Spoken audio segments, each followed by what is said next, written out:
ଆସନ୍ତୁ ମୋର ପ୍ରିୟ ପ୍ରଭୁଙ୍କ ଲୋକମାନେ, ଆଜି ଆମମାନେ ଆଦି ପୁସ୍ତକର 25 ପର୍ବଟିକୁ ଅଧ୍ୟୟନ କରିବା। ଏହି 25 ପର୍ବରେ ଟୋଟାଲ 34 ଗୋଟି ପଦ ଥିବାର ଆମମାନେ ଦେଖୁ। ଏଠାରେ ଆମମାନେ 6ଟି ମୁଖ୍ୟ ଭାଗରେ ଆମମାନେ ଦେଖିପାରିବା। ଯେତେବେଳେ ଆମମାନେ 1 ପଦଠାରୁ 6 ପଦ ପର୍ଯ୍ୟନ୍ତ ଅଧ୍ୟୟନ କରିବା, ଏଠାରେ ଆବ୍ରାହମ ସାରାଙ୍କ ମୃତ୍ୟୁ ପରେ ଆବ୍ରାହମ ତାଙ୍କର ଉପପତ୍ନୀ କତୁରା ସହିତ ସେ ବିବାହ କଲେ। ତାଙ୍କଠାରୁ 6ଟି ପୁତ୍ର ଜାତ ହେଲେ। ଆବ୍ରାହମ ଜୀବିତ ଥାଉ ଥାଉ କତୁରାଙ୍କ ସହିତ ପାଇଥିବା ସନ୍ତାନମାନଙ୍କୁ ସେ ପୂର୍ବ ଦିଗକୁ ପଠାଇଦେଲେ। 6 ପଦଠାରୁ 11 ପଦ ପର୍ଯ୍ୟନ୍ତ ଏହା ଏକ ଦ୍ୱିତୀୟ ଭାଗ ଅଟେ। ଏଠାରେ ଆବ୍ରାହମଙ୍କର ମୃତ୍ୟୁ ବିଷୟରେ ବର୍ଣ୍ଣନା କରାଯାଇଅଛି। ଆବ୍ରାହମ 175 ବର୍ଷ ଜୀବିତ ରହି ସେ ମୃତ୍ୟୁବରଣ କଲେ। ଆବ୍ରାହମଙ୍କର ପୁତ୍ର ଇସାକ ଏବଂ ଇସମାଏଲ ଦୁହେଁ ମିଶି ତାଙ୍କର ପିତାଙ୍କୁ ମୃତ୍ୟୁ ପରେ ମତପେଲରେ ଯାଇ ତାକୁ କବ୍ର ଦେଲେ। ତାପରେ 12 ପଦଠାରୁ 18 ପଦ ପର୍ଯ୍ୟନ୍ତ ଏହା ତୃତୀୟ ଭାଗ ଅଟେ। ଆଉ ଏହି ତୃତୀୟ ଭାଗରେ ଇସମାଏଲଙ୍କର ବଂଶାବଳୀ, ପିଲାମାନଙ୍କର ବଂଶାବଳୀ ବିଷୟରେ ଏଠାରେ ବର୍ଣ୍ଣନା କରାଯାଇଅଛି। ତାପରେ 19 ଠାରୁ 26 ପଦ ପର୍ଯ୍ୟନ୍ତ ଏଠାରେ ଇସାକଙ୍କର ଜୀବନ ଲେଖାଯାଇଅଛି। ତାପରେ 27 ଆଉ 28 ପଦରେ ଆମମାନେ ଇସାକଙ୍କର 2ଟି ସନ୍ତାନ ମାନଙ୍କର ବିଷୟରେ ଆମମାନେ ଦେଖିବାକୁ ପାରୁଛୁ। ତାପରେ ଶେଷରେ 29 ଠାରୁ 34 ପଦ ପର୍ଯ୍ୟନ୍ତ ଏସିୟଙ୍କର ଜ୍ୟେଷ୍ଠ ପୁତ୍ରର ଅଧିକାର ହରାଇବା ବିଷୟରେ ବର୍ଣ୍ଣନା କରାଯାଇଅଛି।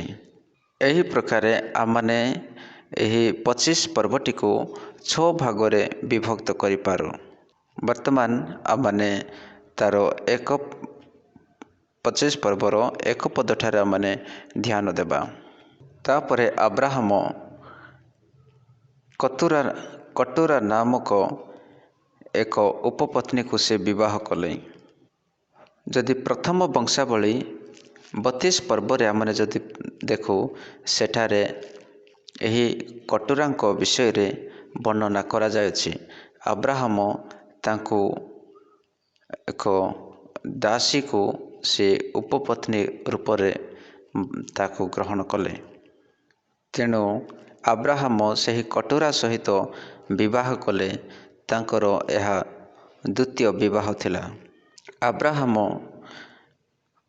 ସାରାଙ୍କ କହିବା ଦ୍ୱାରା ହାଗରଙ୍କ ସହିତ ସେ ସହବାସ କରିଥିଲେ, କିନ୍ତୁ ସେ ସ୍ତ୍ରୀ ରୂପରେ ତାକୁ ଗ୍ରହଣ କରିନଥିଲେ। ଆଉ ସେହି କଟୁରାଙ୍କ ସହିତ 6 ଗୋଟି ପୁତ୍ର ସେ ଜାତ କଲେ। ଆଉ ଏହି ଦ୍ୱିତୀୟ ବିବାହ ଆବ୍ରାହମଙ୍କର 140 ବର୍ଷ ବୟସରେ ଏହି ଦ୍ୱିତୀୟ ବିବାହ କଟୁରାଙ୍କ ସହିତ ହୋଇଥିଲା। ସାରାଙ୍କର ମୃତ୍ୟୁ 127 ବର୍ଷ ବୟସରେ ମୃତ୍ୟୁ ହୋଇଥିଲା। ଆଉ ତାର ଜଷ୍ଟ 3 ବର୍ଷ ପରେ ସେ ତାର ପୁତ୍ର ଇସାକଙ୍କର ବିବାହ କରିଦେଲେ। ତାପରେ ସେହି ବର୍ଷରେ ହିଁ ସେ ମଧ୍ୟ ଆବ୍ରାହମ ମଧ୍ୟ କଟୁରାଙ୍କ ସହିତ ଦ୍ୱିତୀୟ ବିବାହ କଲେ। ତାପରେ ସେ କଟୁରାଙ୍କୁ ବିବାହ କଲା ପରେ ସେ 45 ବର୍ଷ ପର୍ଯ୍ୟନ୍ତ ସେ ଜୀବିତ ରହିଲେ। ଆଉ ସେହି 35 ବର୍ଷ ମଧ୍ୟରେ ସେ 6 ଗୋଟି ପୁତ୍ର ଜାତ କରିଥିଲେ। ଆଉ ସେହି 6 ଗୋଟି ପୁତ୍ରଙ୍କର ନାମ ହେଲା ସିମ୍ରନ୍, ଜକ୍ସନ୍, ମଦାନ ଓ ମିଦିଅନ୍ ଓ ଜିସ୍ବକ୍ ଓ ସୁହ, ଏମାନଙ୍କୁ ସେ ଜନ୍ମ କଲା। ତାପରେ ଏହି 6ଟି ସନ୍ତାନମାନଙ୍କୁ ସେ ଜୀବିତ ଥାଉ ଥାଉ ହିଁ ସେ ପୂର୍ବ ଦେଶକୁ ସେମାନଙ୍କୁ ବିଦାୟ କରିଦେଲେ। ତେଣୁ ତାଙ୍କର ବଂଶ ସେହି ପୂର୍ବ ଦିଗରେ ବିକଶିତ ହେଲେ।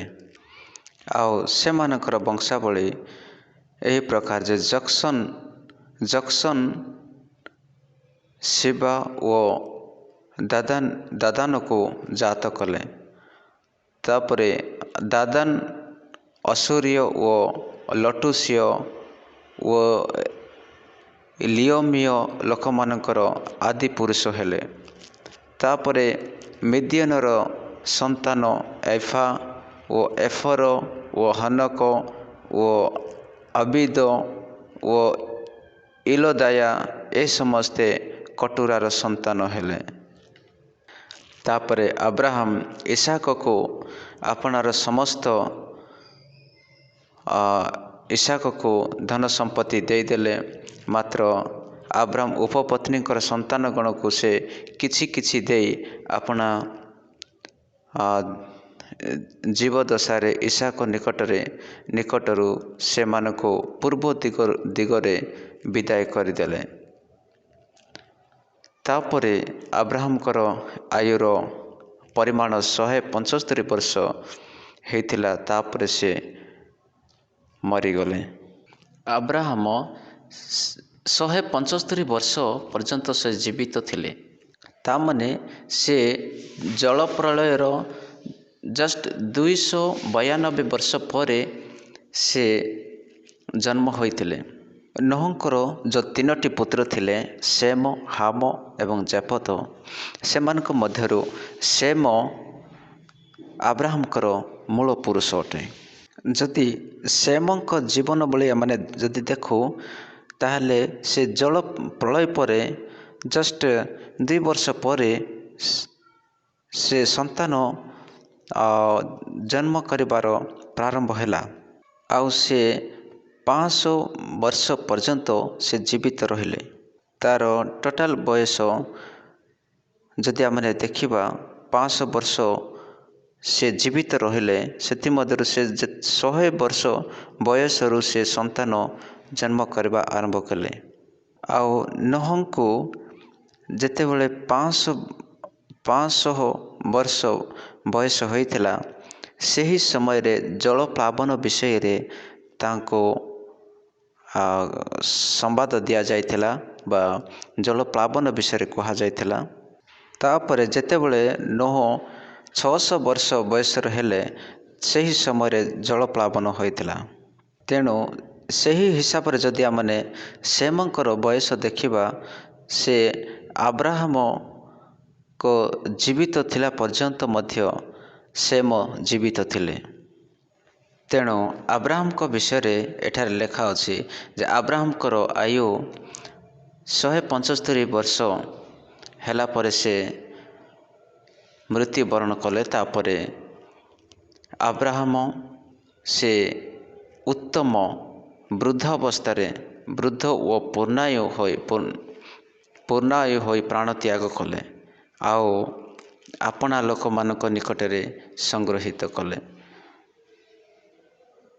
ଆପଣା ଲୋକମାନଙ୍କ ନିକଟରେ ସଂଗୃହୀତ ହେଲେ। ତାର ମାନେ ତାର ଆତ୍ମା ଯେଉଁ ପରମେଶ୍ୱରଙ୍କର ଏକ ଯେଉଁ ଜାଗାରେ ପରମେଶ୍ୱର ଆତ୍ମାକୁ ରଖନ୍ତି, ସେଠାକୁ ସେ ଆତ୍ମା ଆବ୍ରାହମଙ୍କର ଆତ୍ମା ପଳାଇଲା। ଆଉ ଏହି ପ୍ରକାର ଆମେ ଏଠାରେ ଦେଖାଉଛୁ ଆବ୍ରାହମ ତାର ତାର ଆୟୁ ଯେତେବେଳେ ପୂର୍ଣ୍ଣ ହେଲା ପରେ ବୃଦ୍ଧ ଅବସ୍ଥାରେ ଯାଇକି ସେ ମୃତ୍ୟୁବରଣ କଲେ। ଆଉ ତାଙ୍କର ପୁତ୍ର ଇସାକ ଓ ଇସମାଏଲ ମମ୍ରେର ସମ୍ମୁଖରେ ହେତୀୟ ସହରର ପୁତ୍ର ଇଫ୍ରୋନର କ୍ଷେତ୍ରସ୍ଥିତ ମକପେଲା ନାମକ ଗୁହାରେ ତାଙ୍କୁ କବର ଦେଲେ। ଯେଉଁ ଜାଗା କି ହିବ୍ରୋନଙ୍କର ଜାଗା, ଆବ୍ରାହମ କିଣି ସାରାଙ୍କୁ ଯେଉଁଠି କବର ଦେଇଥିଲେ। ଯେହେତୁ ଆବ୍ରାହମ ହେତୀୟ ସନ୍ତାନମାନଙ୍କ ନିକଟରୁ ସେହି କ୍ଷେତ୍ର କ୍ରୟ କରିଥିଲେ, ସେହି ସ୍ଥାନରେ ଆବ୍ରାହମଙ୍କର ଓ ତାଙ୍କର ଭାର୍ଯ୍ୟା ସାରାର କବର ଦିଆଗଲା।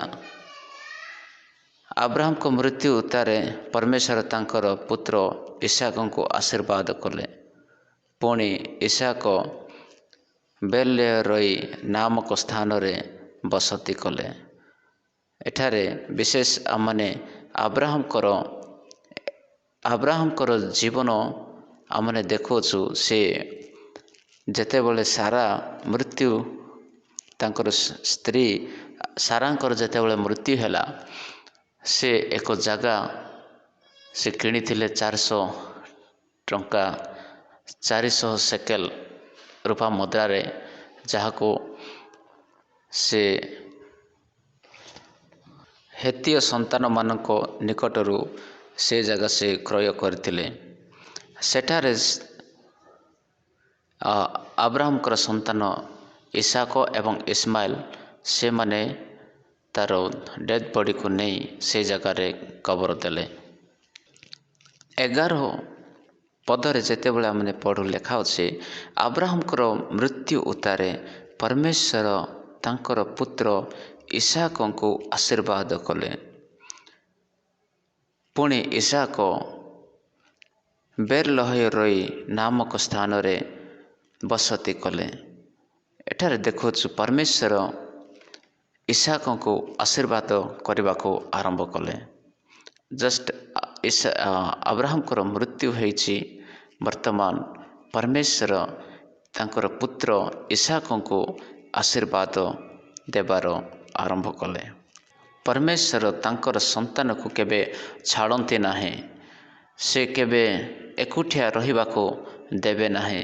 ପରମେଶ୍ୱର ଯାହାକୁ ନିଯୁକ୍ତି କରନ୍ତି, ସେ ତାହାଙ୍କର ସେବା କରନ୍ତି। ଏଥିପାଇଁ ପରମେଶ୍ୱର ଆବ୍ରାହମକୁ ଯେଉଁ ପ୍ରତିଜ୍ଞା କରିଥିଲେ, ତୋହର ବଂଶକୁ ମୁଁ ଆଶୀର୍ବାଦ କରିବି, ତୋହର ବଂଶକୁ ମୁଁ ବହୁ ବଂଶ କରିବି, ତ ସେହି ପ୍ରତିଜ୍ଞାକୁ ଏଠାରେ ପରମେଶ୍ୱର ପୂର୍ଣ୍ଣ କରିବା ନିମନ୍ତେ ଆବ୍ରାହମଙ୍କର ମୃତ୍ୟୁ ପରେ ପରେ ପରମେଶ୍ୱର ଇସାକଙ୍କୁ ଆଶୀର୍ବାଦ ଦେଉଅଛନ୍ତି। ତାପରେ ଆମମାନେ ଯେତେବେଳେ 12 ପଦଠାରୁ 18 ପଦ ପର୍ଯ୍ୟନ୍ତ ଯେତେବେଳେ ଦେଖୁ,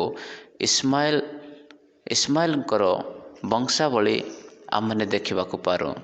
ଯେଉଁ ଇସମାଇଲ କି ହାଗରଙ୍କ ପୁତ୍ର ଥିଲା। ହାଗର ଯେଉଁ ମିଶର ଦେଶର ସାରାଙ୍କର ଦାସୀ ଥିଲା, ସାରାଙ୍କର ଦାସୀ ହୋଇ ଆସିଥିଲା। ତାହାଙ୍କ ଆବ୍ରାହମଙ୍କ ଦ୍ୱାରା ହିଁ ତାଙ୍କର ଜନ୍ମ ହୋଇଥିଲା। ସେହି ପୁତ୍ରର ନାମ ଇସମାଇଲ। ଆଉ ସାରାର ଦାସୀ ମିଶରିଆ ହାଗର ଆବ୍ରାହମଙ୍କ ନିମନ୍ତେ ଯାହାକୁ ପ୍ରସବ କରିଥିଲା, ଆବ୍ରାହମଙ୍କର ସେହି ପୁତ୍ର ଇସମାଇଲଙ୍କର ବଂଶାବଳୀ ଏହି। ନାମ ଓ ଗୋଷ୍ଠୀ ଅନୁସାରେ ଇସମାଇଲର ସନ୍ତାନମାନଙ୍କ ନାମ ଏହି। ଇସମାଇଲର ଜ୍ୟେଷ୍ଠ ପୁତ୍ର ନବାୟତ, ତାହା ଉତ୍ତାରେ କେଦର, ତାପରେ ଅଦବେଲ, ତାପରେ ମିବସମ,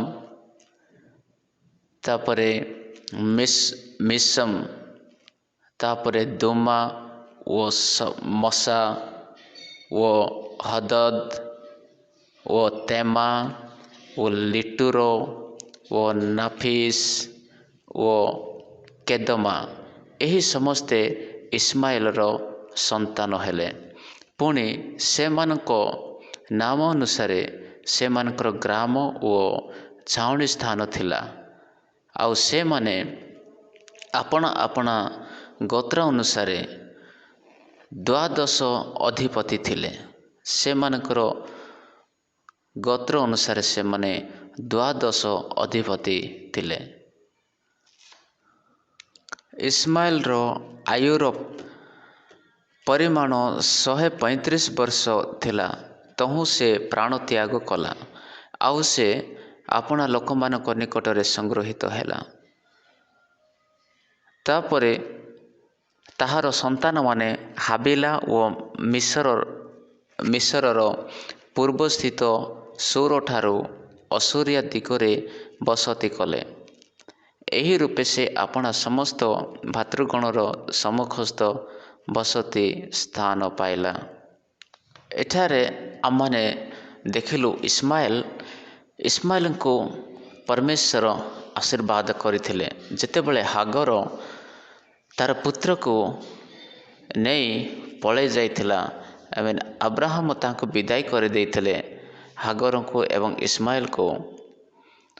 ତାପରେ ସେ ସେଠାରୁ ପଳାଇ ଯାଇ ଏକ ଜଙ୍ଗଲରେ ସେ ଲଟା ବୁଦାରେ ତାର ପୁତ୍ରକୁ ସେ ରଖିଦେଇ ସେ ତାର କେତେ ଦୂର ଯାଇ ସେ କାନ୍ଦୁଥିଲା। ସେହି ସମୟରେ ସ୍ୱର୍ଗଦୂତ ଆସି ତାହାଙ୍କୁ ହାଗରଙ୍କୁ କହିଲେ, ହେ ହାଗର, ତୁ କାହିଁକି କାନ୍ଦୁଅଛୁ? ଦେଖ, ତୋର ପୁତ୍ର ଯେଉଁ କ୍ରନ୍ଦନ କରୁଅଛି ତାହାର କ୍ରନ୍ଦନକୁ ପରମେଶ୍ୱର ଶୁଣିଅଛନ୍ତି, ତାହାର ଆବାଜକୁ ପରମେଶ୍ୱର ଶୁଣିଅଛନ୍ତି। ତାକୁ ତୋର କୋଳରେ ନେ, ତାପରେ ତାକୁ ସେବା କର। ଆଉ ଏହି ଆବାଜ ଶୁଣି ସେ ଆନନ୍ଦିତ ହେଲା। ତାପରେ ସ୍ୱର୍ଗଦୂତ ତାଙ୍କୁ କହିଲେ, ପରମେଶ୍ୱର ତାହାକୁ ବହୁତ ବଡ଼ ବଂଶ କରିବେ, ପରମେଶ୍ୱର ତାହାକୁ ଆଶୀର୍ବାଦ କରିବେ। ସେହି ପ୍ରକାର ସେ ଶବ୍ଦ ଶୁଣିବାରୁ ସ୍ୱର୍ଗଦୂତଙ୍କର କଥା ଶୁଣି ହାଗର ତାହାକୁ ସେବା କଲେ। ତାପରେ ସେହି ବଂଶ ବର୍ତ୍ତମାନ ଯେଉଁ ପରମେଶ୍ୱର ତାଙ୍କୁ ପ୍ରତିଜ୍ଞା କରିଥିଲେ, ମୁଁ ତାହାକୁ ମହାନ ବଂଶ କରିବି, ଏକ ବଡ଼ ଦେଶ କରିବି, ଯେଉଁ କହିଥିଲେ ତାର ପ୍ରତିଜ୍ଞା ବର୍ତ୍ତମାନ ସେ ସଫଳ କଲେ। ଏଠାରେ 13 ପଦରେ ଆମମାନେ ଦେଖିଲୁ ସେ 12ଟି ରାଜାରେ ସେ ପରିଣତ କଲେ। ଇସ୍ମାଇଲଙ୍କର ପୁତ୍ରମାନେ ସେମାନେ 12ଟି ରାଜା ହେଲେ। ଏହା ପରମେଶ୍ୱରଙ୍କର କାର୍ଯ୍ୟ ଆମମାନେ ଏଠାରେ ଦେଖୁଅଛୁ, ବା ଏହି ପ୍ରକାରେ ଇସ୍ମାଇଲଙ୍କର ବଂଶାବଳୀ ଆମମାନେ ଦେଖିବାକୁ ପାରୁଅଛୁ। ଆଉ ବର୍ତ୍ତମାନ ଯଦି ଆମମାନେ 19 ଠାରୁ 26 ପଦ ପର୍ଯ୍ୟନ୍ତ ଆମମାନେ ଦେଖିବା, ସେଥିରେ ଆବ୍ରାହମ ଏବଂ ସାରାଙ୍କ ଦ୍ୱାରା ଜନ୍ମ ହୋଇଥିବା ପୁତ୍ର ଇସାକଙ୍କ ବିଷୟରେ ସେଠାରେ ବର୍ଣ୍ଣନା କରାଯାଇଅଛି। 19 ପଦରେ ଯେତେବେଳେ ଆମମାନେ ଦେଖୁ, ଆବ୍ରାହମଙ୍କର ପୁତ୍ର ଇସାକଙ୍କର ବଂଶାବଳୀ ଏହି ଯେ ଆବ୍ରାହମ ଇସାକଙ୍କୁ ଜାତ କଲେ। ଆବ୍ରାହମ ଇସାକଙ୍କୁ ଜାତ କଲେ। ସେହି ଇସାକ 40 ବର୍ଷ ବୟସରେ ପଦ୍ଦନରାମ୍ୟ ବଥୁଏଲର କନ୍ୟା ଅର୍ଥାତ୍ ଆରାମ୍ୟ ଲାବାନର ଭଗିନୀ ରିବିକାକୁ ସେ ବିବାହ କଲେ। ଏଠାରେ ଆମମାନେ ଦେଖିବାକୁ ପାରୁ ଯେ ତାଙ୍କର ଇସାକଙ୍କର ମାତା ସାରା 127 ବର୍ଷରେ ସେ ମରିଯାଇଥିଲେ। ତାର ଜଷ୍ଟ 3 ବର୍ଷ ପରେ ସେ ଇସାକ ବିବାହ କରିଥିଲେ। ଆଉ ଇସାକଙ୍କର ବିବାହ ବିଷୟରେ ଆମମାନେ ଆଦି ପୁସ୍ତକ 24 ପର୍ବରେ ଆମମାନେ ତାହା ସମ୍ପୂର୍ଣ୍ଣ ବିବରଣ ଆମମାନେ ଦେଖିବାକୁ ପାରୁଛୁ। ତାପରେ ଏଠାରେ ଆମମାନେ ଦେଖୁଛୁ ଯେ ଇସାକ ବିବାହ ହେଲା ପରେ ତାଙ୍କର ଆଉ ସନ୍ତାନ ହେଉନାହିଁ। ରିବିକା ସେ ବନ୍ଧ୍ୟା ଅବସ୍ଥାରେ ଥିଲେ। ଲେଖାଅଛି, ଇସାକଙ୍କର ସେହି ଭାର୍ଯ୍ୟା ବନ୍ଧ୍ୟା ହେବାରୁ ସେ ତାହା ନିମନ୍ତେ ସଦାପ୍ରଭୁଙ୍କ ନିକଟରେ ପ୍ରାର୍ଥନା କଲେ। ସଦାପ୍ରଭୁଙ୍କ ନିକଟରେ ସେ ପ୍ରାର୍ଥନା କଲେ। ଇସାକଙ୍କର ବିବାହ ପରେ 20 ବର୍ଷ ପର୍ଯ୍ୟନ୍ତ ତାଙ୍କର କୌଣସି ସନ୍ତାନ ହୋଇନଥିଲା। ବର୍ତ୍ତମାନ ରିବିକା ସେ ବନ୍ଧ୍ୟା ହୋଇଗଲା। ଆଉ ବନ୍ଧ୍ୟା ହେବା ଯୋଗୁଁ ସେ ସନ୍ତାନ ଦେଇପାରୁନଥିଲା। ତା ନିମନ୍ତେ ଇସାକ ପ୍ରାର୍ଥନା କଲେ। ତାପରେ ପରମେଶ୍ୱର ତାଙ୍କର କ୍ରନ୍ଦନକୁ, ତାଙ୍କର ପ୍ରାର୍ଥନାକୁ ଶୁଣିଲେ। ତାପରେ ତାଙ୍କର ଗର୍ଭକୁ ଖୋଲିଦେଲେ। ତାପରେ ସେ ଲେଖାଇଛି, ତହିଁରେ ସଦାପ୍ରଭୁ ତାଙ୍କର ପ୍ରାର୍ଥନା ଶୁଣନ୍ତେ ତାଙ୍କର ଭାର୍ଯ୍ୟା ରିବିକା ଗର୍ଭବତୀ ହେଲା। ଏଠାରେ ଆମମାନେ ଶିଖିବାକୁ ପାରୁ, ଯାହାର ଯଦି ସନ୍ତାନ ହେଉନାହିଁ ତେବେ ଆମମାନଙ୍କୁ ପ୍ରାର୍ଥନା କରିବାକୁ ପଡ଼ିବ। ଦୁହେଁ ସ୍ତ୍ରୀ ଏବଂ ପୁରୁଷ ମିଶି ପ୍ରାର୍ଥନା କରିବାକୁ ପଡ଼ିବ। ସଦାପ୍ରଭୁଙ୍କଠାରେ, ପରମେଶ୍ୱରଙ୍କଠାରେ ଆମମାନଙ୍କୁ ପ୍ରାର୍ଥନା କରିବାକୁ ପଡ଼ିବ। ତେବେ ପରମେଶ୍ୱର ସେହି ବନ୍ଧ୍ୟା ଅବସ୍ଥାକୁ ସେ ଖୋଲିଦେବେ ଆଉ ଗର୍ଭ ଖୋଲିଦେବେ ଆଉ ସନ୍ତାନ ହେବ। ସେହି ପ୍ରକାରେ ତାର ଆଗକୁ ଯେ ଯାକୋବଙ୍କ ଜୀବନରେ ମଧ୍ୟ ଦେଖିବା ତାଙ୍କର ସ୍ତ୍ରୀ ରାହେଲ ମଧ୍ୟ ସେହି ପ୍ରକାରେ ସନ୍ତାନ ପାଉନଥିଲେ। ଆଉ ପରମେଶ୍ୱର ରାହେଲଙ୍କ କୋଖକୁ ବା ଗର୍ଭକୁ ବନ୍ଦ କରିଦେଇଥିଲେ ଆଉ ଲେୟାଙ୍କର ଗର୍ଭକୁ ସେ ଖୋଲିଥିଲେ। ଆଉ ଏଲକାନାଙ୍କ ଜୀବନରେ ମଧ୍ୟ ଆମମାନେ ଦେଖୁ ସେଠାରେ ସେମାନେ ଦୁହେଁ ପ୍ରାର୍ଥନା କରିବାର ସେମାନଙ୍କୁ ମଧ୍ୟ ସନ୍ତାନ ମିଳିଲା। ତ ଏଠାରେ ଆମମାନେ ଏହା ଶିଖୁ ଯେ ଯାହାର ସନ୍ତାନ ହେଉନାହିଁ ସେମାନେ ସ୍ତ୍ରୀ ପୁରୁଷ ମିଶି ପ୍ରାର୍ଥନା କରିବା ନିତାନ୍ତ ଆବଶ୍ୟକ। ମୁଖ୍ୟ ଭାବରେ ପୁରୁଷ ସ୍ତ୍ରୀଙ୍କ ନିମନ୍ତେ ପ୍ରଭୁଙ୍କ ନିକଟରେ ପ୍ରାର୍ଥନା କରିବା ଅତି ଆବଶ୍ୟକ। ସ୍ତ୍ରୀଙ୍କୁ ସନ୍ତାନ ହେବା ନିମନ୍ତେ ପ୍ରାର୍ଥନା କରିବା ଆବଶ୍ୟକ। ତାପରେ ଏଠାରେ ଆମମାନେ ଦେଖିବାକୁ ପାରୁଛୁ ଇସାକଙ୍କର ସ୍ତ୍ରୀ ରିବିକା ଯେତେବେଳେ ସେ ବନ୍ଧ୍ୟା ଅବସ୍ଥାରେ ଥିଲେ ତା ନିମନ୍ତେ ଇସାକ ପ୍ରାର୍ଥନା କଲେ। ଆଉ ଯେତେବେଳେ ପ୍ରାର୍ଥନା କଲେ ପରମେଶ୍ୱର ତାଙ୍କର ରିବିକାଙ୍କର ଗର୍ଭକୁ ଖୋଲିଦେଲେ, ତାଙ୍କ କୋଖକୁ ଖୋଲିଦେଲେ। ତାପରେ ସେ ଗର୍ଭବତୀ ହେଲା। ତାପରେ ଆଗକୁ ଲେଖା ଅଛି ଯେ ତାହାର ଗର୍ଭ ମଧ୍ୟରେ ଶିଶୁମାନେ ଛନ୍ଦାଛନ୍ଦି ହେବାରୁ ମୋହର ଏପରି କାହିଁକି ହେଲା, ଏପରିକି ହୋଇଥାଏ। ଏହା ଭାବି ସେ ସଦାପ୍ରଭୁଙ୍କ ନିକଟକୁ ପଚାରିବା ପାଇଁ ଗଲା। ତହିଁରେ ସଦାପ୍ରଭୁ ତାହାକୁ କହିଲେ, ତୁମ୍ଭ ଗର୍ଭରେ 2 ଗୋଷ୍ଠୀ ଅଛନ୍ତି ଓ ଦୁଇ ଗୋତ୍ର ତୁମ୍ଭ ଉଦରରୁ ବିଭିନ୍ନ ହେବେ। ଯେତେବେଳେ ରିବିକା ପରମେଶ୍ୱରଙ୍କଠାରେ ପ୍ରାର୍ଥନା କଲା ଯେ ତା ଗର୍ଭରେ 2ଟା ଯାଆଁଳା ପିଲା ଅଛନ୍ତି, ତାର ଯେତେବେଳେ ପେଟ ଭିତରେ ଏହି ପ୍ରକାର ବଥା ଯେତେବେଳେ ହେଲା ସେ ପରମେଶ୍ୱରଙ୍କ ନିକଟରେ ପ୍ରାର୍ଥନା କରିବାକୁ ଲାଗିଲା। ତହିଁରେ ସଦାପ୍ରଭୁ ତାହା କହିଲେ, ତୁମ୍ଭ ଗର୍ଭରେ 2 ଗୋଷ୍ଠୀ ଅଛନ୍ତି ଓ 2 ଗୋତ୍ର ତୁମ୍ଭ ଉଦରରୁ ବିଭିନ୍ନ ହେବେ। ଏକ ଗୋତ୍ର ଅନ୍ୟ ଗୋତ୍ରଠାରୁ ବଳବାନ ହେବ, ପୁଣି ଜ୍ୟେଷ୍ଠ କନିଷ୍ଠର ସେବା କରିବ। ଏହି ପ୍ରକାର ପରମେଶ୍ୱର ତାଙ୍କୁ କହିଦେଲେ। ଜ୍ୟେଷ୍ଠ କନିଷ୍ଠର ବଡ଼ ପୁତ୍ର ଛୋଟ ପୁତ୍ରର ବଡ଼ ଭାଇ ଛୋଟ ଭାଇର ସେବା କରିବ। ଆଉ ଜଣେ ବଡ଼ ଗୋତ୍ର ହେବ ଆଉ ଜଣେ ଛୋଟ ହେବ, ଜଣେ ବଳବାନ ହେବ ଜଣେ ଦୁର୍ବଳ ହେବ। ସେହି ପ୍ରକାର ପରମେଶ୍ୱର ସେମାନଙ୍କୁ କହିଲେ। ତାପରେ ପ୍ରସବ କାଳ ସମ୍ପୂର୍ଣ୍ଣ ହୁଅନ୍ତେ ତାହାର ଗର୍ଭରୁ ଯାଆଁଳା ପୁତ୍ର ଜନ୍ମିଲେ। ତାହାର ଜ୍ୟେଷ୍ଠ ରକ୍ତବର୍ଣ୍ଣ ଓ ସର୍ବାଙ୍ଗ ଲୋମଶ ବସ୍ତ୍ର ପରିଥିଲା। ଏ ହେତୁ ତାହାର ନାମ ଏସାଉ ବୋଲି ରଖିଲେ। ଏସାଉର ଅର୍ଥ ହେଉଛି ଲୋମ ବ୍ୟାପ୍ତ। ତା ଶରୀରରେ ପୁରା ଲୋମ ଭରା ହୋଇଥିଲା। ପୁଣି ତାପରେ ଏସାଉର ପାଦମୂଳ ଧରି ତାହାର ଭ୍ରାତା ତାହାର ଭାଇ ଭୂମିଷ୍ଠ ହେଲା, ମାନେ ତାହାର ଭାଇ ଆଉ ଜନ୍ମ ହେଲେ। ଏଣୁକରି ତାହାର ନାମ ଯାକୋବ ରଖାଗଲା, ଯାହାର ଅର୍ଥ ପଦାପହାରକ। ତାପରେ ସେହି 2ଟି ପୁତ୍ର ସେମାନେ ବଢ଼ିବାକୁ ଲାଗିଲେ। ଆଉ ଯେତେବେଳେ ଯାକୋବଙ୍କର 15 ବର୍ଷ ବୟସ ହେଲା, ସେହି ସମୟ ପର୍ଯ୍ୟନ୍ତ ଆବ୍ରାହମ ଜୀବିତ ଥିଲା।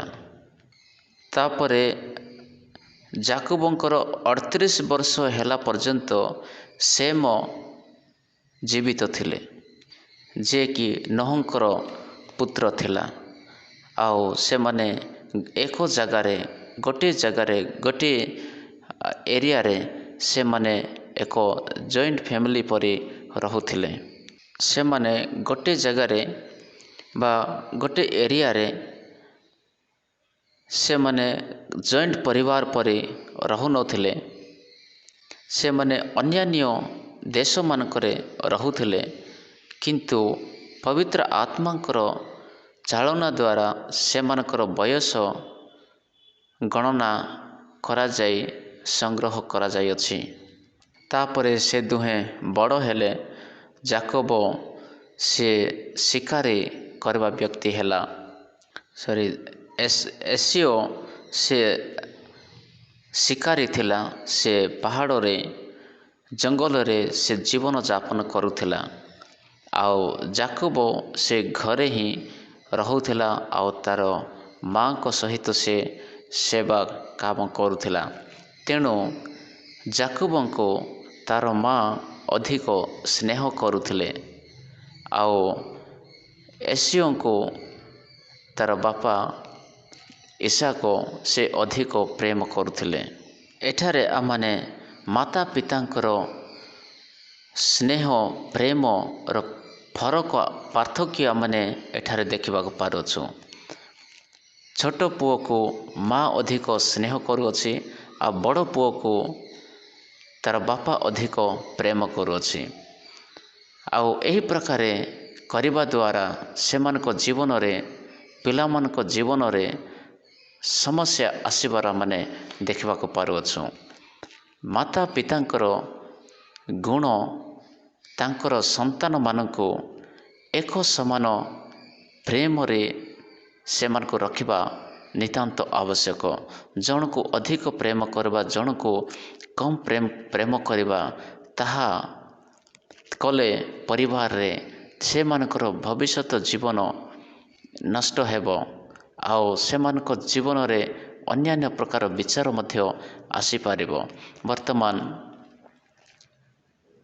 एसियो एवं जाकोबको जीवन रे सही प्रकार आसिला। ताहा आमने नेक्स्ट अध्याय रे आमने तार विवरण भल भाव रे आमने देखिबा।